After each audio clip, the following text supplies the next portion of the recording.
नमस्कार दोस्तों, कैसे हैं आप लोग। बात करेंगे हम सुजलॉन एनर्जी की। सुजलॉन एनर्जी के अंदर आज भी गिरावट जारी है। पिछले 3 दिन से लगातार स्टॉक के अंदर गिरावट हो रही है, लेकिन अच्छी बात यह है कि बड़ी गिरावट नहीं है, हल्की मामूली सी यहाँ पर गिरावट देखने को मिल रही है। इससे पहले 3 दिन पहले चौथा या फिर पाँचवा दिन, आज से 5वें दिन पहले यहाँ पर एक अपर सर्किट लगी थी।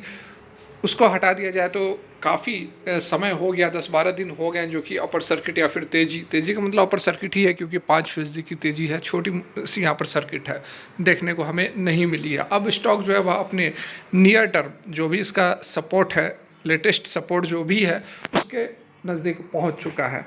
यहाँ पर आप देखें तो बातें आपको समझ में आएंगी। देखो आप, फिलहाल स्टॉक जो है वह इस सपोर्ट के पास पहुंच चुका है। जो पिछला इसका स्विंग हाई है, जो कि सपोर्ट है, ठीक है, वहां पर यह पहुंच चुका है। ये वाला स्विंग हाई हमारा है, जो कि सपोर्ट की तरह एक्ट करने वाला है, क्योंकि इसे अगर हम यहाँ प्राइस यहाँ इससे पिछले स्विंग की बात करें तो ये स्विंग है 50 रुपये का, इसका कोई मतलब नहीं है, क्योंकि प्राइस अभी काफ़ी नीचे है। उसके बाद हम दूसरे यदि स्विंग हाई की बात करें तो ये हमारा स्विंग हाई आ रहा है, जिसके पास प्राइस पहुंच चुका है। ये जो हमारा स्विंग हाई है वो अराउंड एक रेंज की हम बात करेंगे तो 45 से लेकर यहाँ पर आप देखो तो 45.5 से लेकर 44.5 से 45.5 के बीच का यह एक रेंज है, जिस पर आकर सुजलॉन एनर्जी सपोर्ट लेगी, और यहाँ से हमें एक बाइंग नज़र आ सकती है, क्योंकि ये तो एक सपोर्ट की तरह एक्ट कर ही रहा है। और इससे पहले और हम जाएं तो आप देख सकते हैं कि इस स्विंग हाई का भी जो हाई है अराउंड है 44.70 रुपये का। तो ये दोनों स्विंग हाई, ये वाली स्विंग हाई और ये वाली स्विंग हाई, दोनों जो है वह सपोर्ट की तरह एक्ट करेगा सुजलॉन एनर्जी के लिए।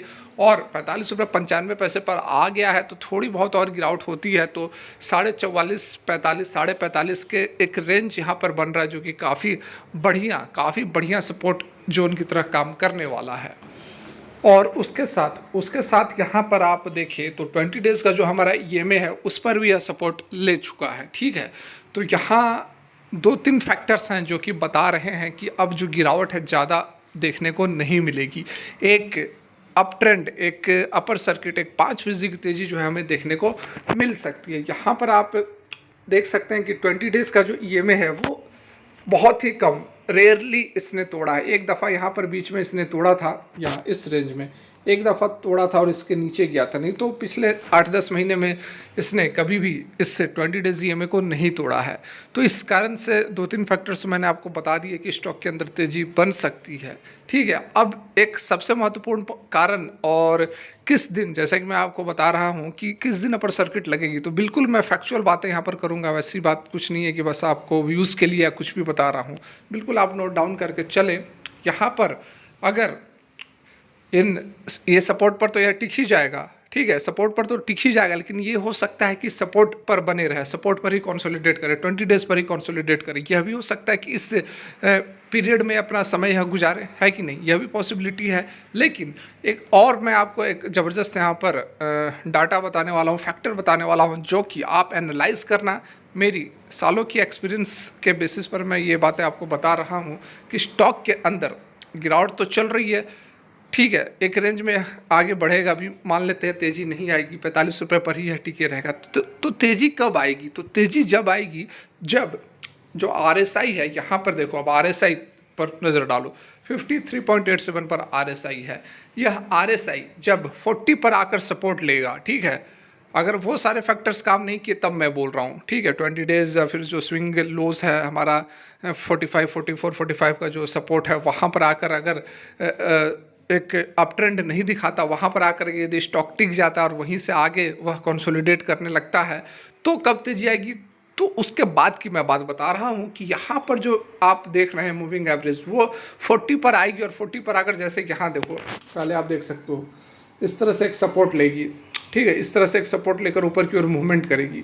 तो अभी 53 पर है, 40 के आसपास यहाँ पर आप इंतज़ार कर सकते हैं RSI का आने का, और 40 पर आने के बाद स्टॉक के अंदर फिर से एक ज़बरदस्त तेज़ी आएगी, क्योंकि स्टॉक जो है वह मीडियम टर्म और लॉन्ग टर्म दोनों ही में बुलिश है, दोनों में ही। अगर आप इसका देखो, मैं आपको दिखा भी देता हूँ, देखो यहाँ 1 वीक के अंदर भी RSI जो है वह 69 पर है, 1 मंथ के अंदर भी RSI जो है वह 86 पर है, और डे का जो RSI है वो हमारा 40 के आसपास आकर सपोर्ट लेकर ऊपर उठना चाहिए। तो डेफिनेटली यहाँ पर जो है एक तेज़ी आएगी, एक तेज़ी आपको देखने को मिलेगी, आप नोट डाउन कर सकते हैं। अगर तेज़ी नहीं बनी तो ये फैक्टर यहाँ पर ज़रूर काम करेगा और सुलो एनर्जी के अंदर एक अच्छी खासी तेज़ी आपको देखने को मिलेगी। तो कहने का मतलब है कि बहुत जल्द आपको तेज़ी देखने को मिलेगी। ये सप्ताह के अंत या फिर अगले सप्ताह के स्टार्टिंग में आपको दोनों में से कोई ना कोई फैक्टर काम करता हुआ नजर आएगा। या अपने 44-45 रुपये पर सपोर्ट लेकर ऊपर की ओर एक अपर सर्किट मारेगा, या फिर RSI 40 पर आकर एक अपर सर्किट मारेगा। दोनों में से एक चीज़ होगा और मैक्सिमम नेक्स्ट वीक के स्टार्टिंग में आपको यह देखने को मिलेगा। यहाँ पर देखिए दूसरी जो खबर निकल कर आ रही है, जो जुर्माने की बात हमने की थी, तो यहाँ पर देख सकते हैं कि NSE के ऊपर अपडेट सुलो एनर्जी ने दिया है और उसमें बताया है कि this is to inform that GST department has proposed a penalty upon Suzlon Global service Limited, जो कि एक होली ऑन सब्सिडरी है किसकी, सुजलॉन एनर्जी की। तो डिटेल जो है उसका यहाँ पर दिया गया है। तो बिल्कुल आप यहाँ पर डिटेल्स वगैरह देख सकते हैं क्या कुछ जुर्माना लगाया गया है। तो कौन सा अथॉरिटी ने यहाँ पर जुर्माना लगाया है, तो state tax officer of GST mobile squad Gujarat. ठीक है, किस तरह का नेचर है, तो पेमेंट करना पड़ेगा 19,54,890 towards the penalty imposed upon Sulon global service limited और wholly own subsidiary of the company. Date वगैरह सारा दिया गया है, date of receipt of the direction of orders वगैरह दिया गया है, डिटेल ऑफ द वायोलेशन, कौन सा वायोलेशन हुआ है, तो contravention of e-way bill provision GST act 2017। तो इसके तहत इसके वायोलेशन के लिए यह जुर्माना लगाया गया है। इम्पैक्ट क्या हो सकता है फाइनेंशियली ऑपरेशंस पर और अदर एक्टिविटीज़ पर, तो उस पर कंपनी ने जो बातें बताई है, सबसे इम्पोर्टेंट सबसे ज़रूरी हमारे लिए यही है कि कोई भी मटेरियल इम्पैक्ट फाइनेंशियल्स के ऊपर, ऑपरेशंस के ऊपर या फिर कोई अदर एक्टिविटी बिजनेस का, कंपनी का कोई अदर एक्टिविटी के ऊपर कोई भी असर नहीं होगा। कंपनी जो है अपनी अपील को यूज़ करेगी against the order in due course of time. तो अच्छी बात है, यहाँ पर जुर्माना लगाया गया है, लेकिन कंपनी ने कहा है कि ऐसा कोई असर नहीं पड़ेगा ऑपरेशंस के ऊपर। तो इस खबर का होप करते हैं कि कोई इम्पैक्ट हमें स्टॉक के मूवमेंट पर देखने को नहीं मिलेगा और डेफिनेटली मुझे लगता है कि कोई बहुत बड़ा इम्पैक्ट नहीं होने वाला है, क्योंकि इस तरह के जो वायोलेशंस वगैरह कंपनी अनजाने में भी हो जाती है, उसके ऊपर टैक्स जुर्माना वगैरह आते रहता है, कई दफ़ा पे करना पड़ता है, कई दफ़ा बच भी जाती है कंपनियां।